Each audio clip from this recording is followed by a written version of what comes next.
So in the black community, we have this notion that when you're 18, hey, go figure it out, right? But when I was 18, I needed all the guidance in the world, right?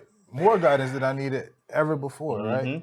So, like, touch on that for me. Like, give me your viewpoint on that. You just said a mouthful. I think, matter of fact, you can leave kids at home 6 and 7 less supervised than you can at 13 and 14. You know, they really are. And that's why I tell parents the mistake that we make, the older our kids get, the less supervision that they need. I needed more supervision. Sure do. I was glad that my dad did not let me go out some of the times I wanted to go out because I knew where me and my friends were going. I was going to get in trouble for what we was doing.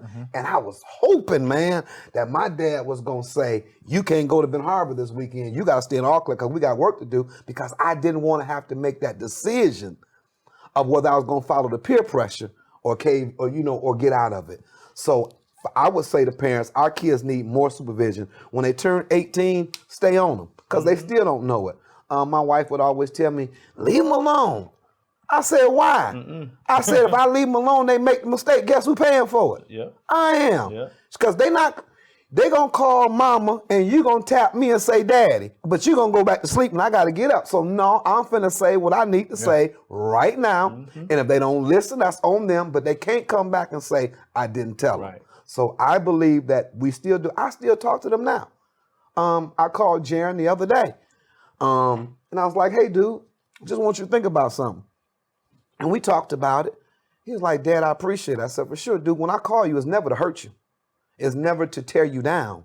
I'm just trying to give you avenue to think about something different because I still got a few years on you to where I've been through some things that you ain't been through yet, and I know how to process a little different, and I know how to see it coming. So I just think never cut your kids off even when they get grown. You got to still be there for them. My dad, until he died, was my number one cat. When I got off work after talking to my wife, that's the first person I was calling was my old man to tell him about my day, whether it was tough, whether it was a good one.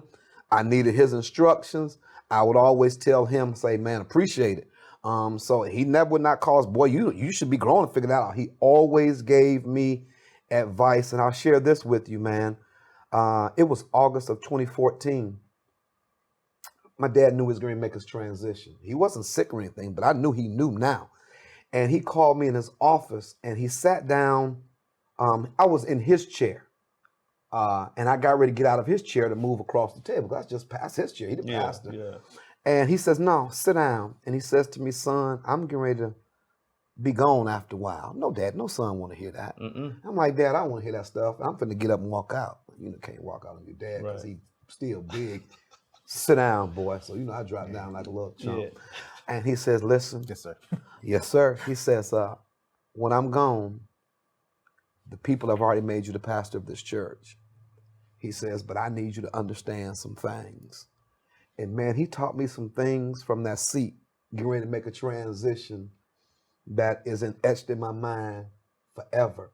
And so I just say to parents, you can never stop teaching because 7 years beyond the grave, everything that he told me is let me change that.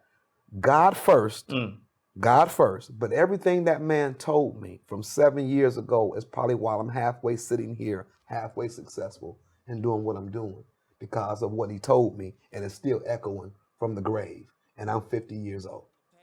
Hey guys, remember to like, subscribe, and ring that bell for notifications on our next episode. I'm all alone and I'm feeling empty. I'm paranoid, so I keep the blick.